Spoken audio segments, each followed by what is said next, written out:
اللہ الرحمن الرحیم نحمدہ ونصلی علی رسولہ الکریم۔ انڈیا سے بہت سارے لوگوں کی کالز بھی آ رہی ہیں، آڈیو بھی آ رہی ہیں اور کمنٹس بھی لوگ کر رہے ہیں۔ مسلسل تواتر کے ساتھ یہ سلسلہ جاری ہے کہ مفتی صاحب آپ اللہ کا واسطہ انڈیا کے مظلوم مسلمانوں کے لیے آواز اٹھائیے، مفتی صاحب آپ کو اللہ کا واسطہ آپ انڈیا کے موجودہ گورنمنٹ کے خلاف آواز اٹھائیے۔ تو میں نے ارادہ کیا آج میں کچھ اس بارے میں بات کروں۔ انڈیا کی جو موجودہ حکومت ہے جس نے ظلم اور بربریت کی تمام حدود کو کراس کر دیا ہے، کشمیر میں کیا کیا اس نے، اور ابھی جو نیا قانون انڈیا میں سامنے آیا ہے NRC کے نام سے کہ 1971 جتنے بھی غیر یعنی ہندوؤں کے علاوہ جتنے بھی مختلف مذاہب کے لوگ ہیں وہ 1971 تک کے ڈاکومنٹس پیش کریں گے اور جن سے یہ ثابت کریں گے کہ ہم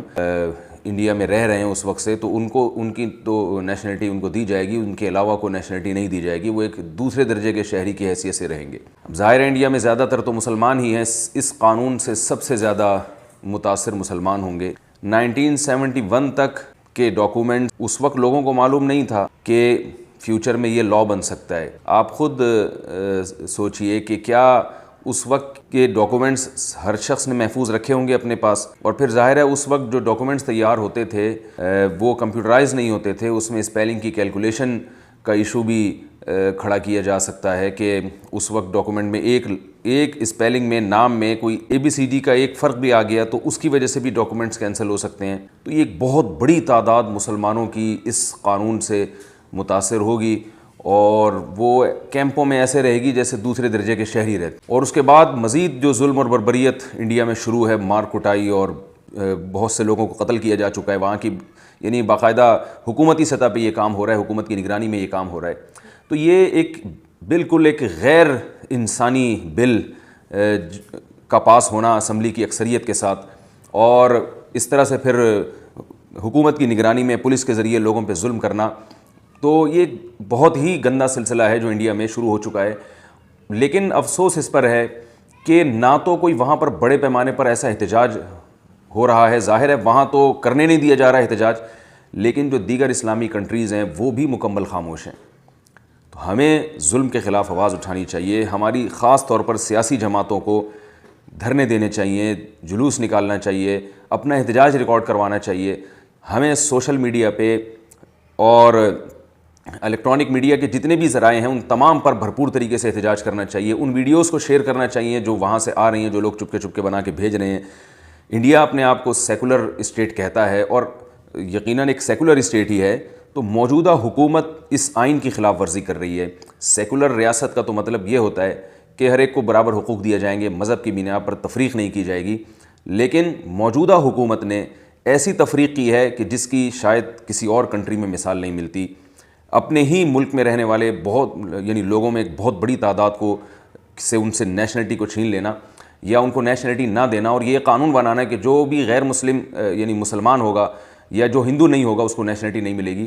تو یہ بدترین ظلم ہے، اور صرف اس میں مسلمان احتجاج نہیں کر رہے، وہاں کے جو ہندوؤں کا جو ایک لبرل طبقہ ہے، جو پڑھا لکھا طبقہ ہے، وہ بھی اس قانون کو دل سے پسند نہیں کر رہا۔ تو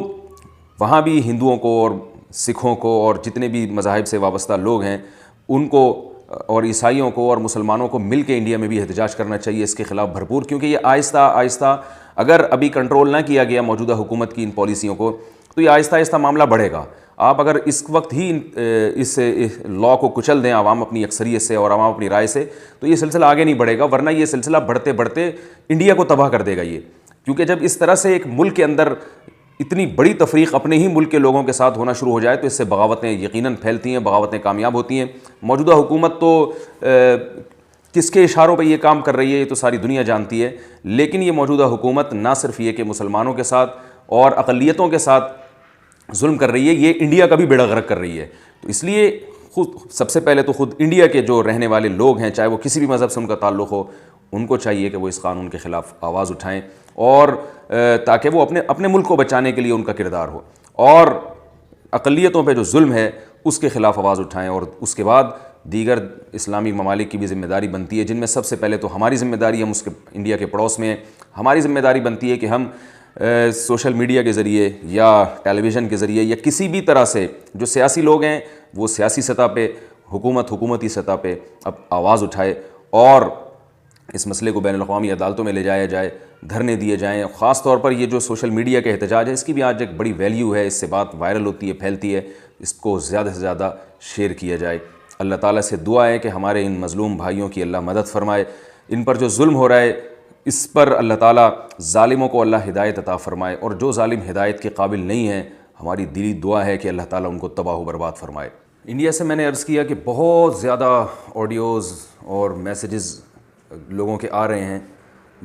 سینکڑوں ہزاروں میں ان کی تعداد ہے. میں ان میں سے صرف ایک میسیج آپ کو پڑھ کے سناتا ہوں. اللہ کے واسطے مفتی صاحب تک یہ سب پہنچائیے اور اس پر بیان کرنے کو کہیے کہ اسٹوڈنٹس CAB اور NRC کے خلاف شانتی سے پروٹیسٹ کر رہے ہیں لیکن پولیس ان پر ظلم کر رہی ہے. تو جو بھی احتجاج کر رہا ہے نا وہاں پہ، تو پولیس اس پر بجائے ان کو سیکیورٹی دینے کی الٹا پولیس بھی حکومت کا ساتھ دے کے ان پہ ظلم کر رہی ہے. تو ایسے بہت سارے میسیج آ رہے ہیں، یعنی مظلوم کو پر ظلم بھی کیا جا رہا ہے اور اس کو گلا گھوٹا جا رہا ہے، اس کو آواز اٹھانے کی اجازت نہیں دی جا رہی ہے. تو جب بہت بڑی تعداد میں لوگ سڑکوں پہ نکلیں گے اور موجودہ گورنمنٹ کے اس فیصلے کے خلاف آواز اٹھائیں گے تو یہ نوبت نہیں آئے گی. تھوڑے لوگ اگر احتجاج کریں گے اور حکومت کے اس فیصلے کے خلاف آواز اٹھائیں گے تو پھر پولیس جو ہے وہ ان کے گلے کو دبا دے گی، ان کی آواز کو دبا دے گی. اللہ تعالیٰ ہمیں بھرپور طریقے سے اس مسئلے کو اہمیت دینے کی اور اس کے خلاف عالمی سطح پہ آواز اٹھانے کی توفیق عطا فرمائے. دیکھیے، جب بھی کسی ملک میں یہ ظلم ہوتا ہے، اس طرح کا ظلم خاص طور پر مسلمانوں پر، تو عالمی دنیا اکثر خاموشی اختیار کرتی ہے. تو ان مظالم کے خلاف عوام ہی کو اٹھنا پڑتا ہے، عوام ہی کو تحریک چلانی پڑتی ہے، عوام ہی کو احتجاج ریکارڈ کروانا پڑتا ہے. عوام کے احتجاج کے بعد ہی بین الاقوامی قوتیں انوالو ہوتی ہیں. تو اگر ایک فرد واحد جو مسلسل ظلم کر رہا ہے، جو یعنی ظلم پہ ظلم کرتا چلا جا رہا ہے اور غلط پالیسیاں بناتا چلا جا رہا ہے، اگر اس ایک شخص کو لگام دینے کے لیے عوام سڑکوں پہ نہ نکلی اور احتجاج ریکارڈ نہ کروایا تو وہ ڈکٹیٹر بن کے پورے انڈیا کو تباہ کر سکتا ہے، پوری انڈیا کے مستقبل کو داؤ پہ لگا سکتا ہے. تو انڈیا کی عوام کو ہوش کے ناخن لینا چاہیے، احتجاج کرنا چاہیے، اور ہماری عوام کو بھی ہوش کے ناخن لینا چاہیے. یہ ہمارے مسلمان بھائی ہیں. رسول اللہ صلی اللہ علیہ وسلم نے ارشاد فرمایا،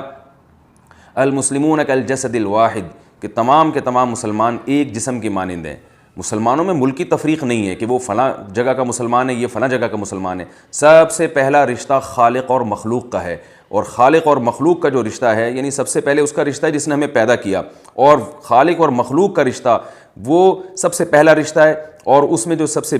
بیس ہے وہ یہ ہے کہ کون خالق کو مانتا ہے اور کون خالق کو نہیں مانتا، اور کون خالق کی توحید کا قائل ہے اور کون خالق کے ساتھ شرک کرتا ہے. تو جہاں بھی جس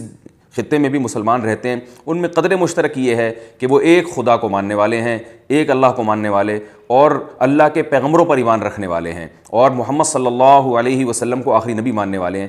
یہ جو رشتہ ہے جس کو کلمے کا رشتہ کہا جاتا ہے، یہ سب سے پہلا رشتہ ہے. اس کے بعد دیگر رشتے وجود میں آتے ہیں. تو نبی صلی اللہ علیہ وسلم نے اسی رشتے کو ڈیفائن کیا کہ جتنے بھی مسلمان ہیں دنیا میں ایک جسم کے مانند ہیں. آپ صلی اللہ علیہ وسلم نے فرمایا، جسم میں کسی ایک حصے کو تکلیف ہوتی ہے تو پورا جسم اس سے متاثر ہوتا ہے. آپ کی آنکھ میں تکلیف ہے تو یہ نہیں کہ آپ کا ہاتھ آرام کر رہا ہے، وہ بھی متاثر ہوگا، آپ کی پوری نیند اڑ جائے گی، آپ ہر وقت بے سکونی میں ہوں گے. تو آپ صلی اللہ علیہ وسلم نے فرمایا، مسلمان دنیا میں جہاں بھی ہو، حدیث کا مفہوم میں بیان کر رہا ہوں، کہ اگر کسی ایک جگہ پہ اس کو تکلیف پہنچتی ہے تو پوری دنیا کے مسلمانوں کو حرکت میں آنا چاہیے، پوری دنیا کے مسلمانوں کو اس تکلیف کو محسوس کرنا چاہیے. اور اگر ہم اس تکلیف کو محسوس نہیں کر رہے تو اس کا مطلب ہے ہمارا کلمے کا رشتہ کمزور ہے، اور کلمے سے رشتہ ہمارا کمزور ہے. اور کلمے سے رشتہ اگر آپ کا کمزور ہوگا تو ایک آپ پھر اللہ تعالیٰ کے پیدا کردہ مخلوق تو ہیں لیکن آپ اپنے آپ کو مسلم نہیں کہہ سکتے. اور قیامت کے دن اللہ کے ہاں جس چیز کی سب سے زیادہ قدر ہوگی وہ کلمے کی قدر ہوگی. تمام رشتے اس رشتوں کے بعد ہیں. اللہ تعالیٰ ہمیں اس رشتے کو پہچاننے کی توفیق عطا فرمائے. اور ہندوستان کے خاص طور پر مسلمانوں، کیونکہ زیادہ ظلم سب سے زیادہ متاثر مسلمان ہیں اس ظلم سے، تو اللہ تعالیٰ ہمیں خاص طور پر مسلمانوں کے انڈیا اور ہندوستان کے مسلمانوں کے ظلم کو اللہ محسوس کرنے کی توفیق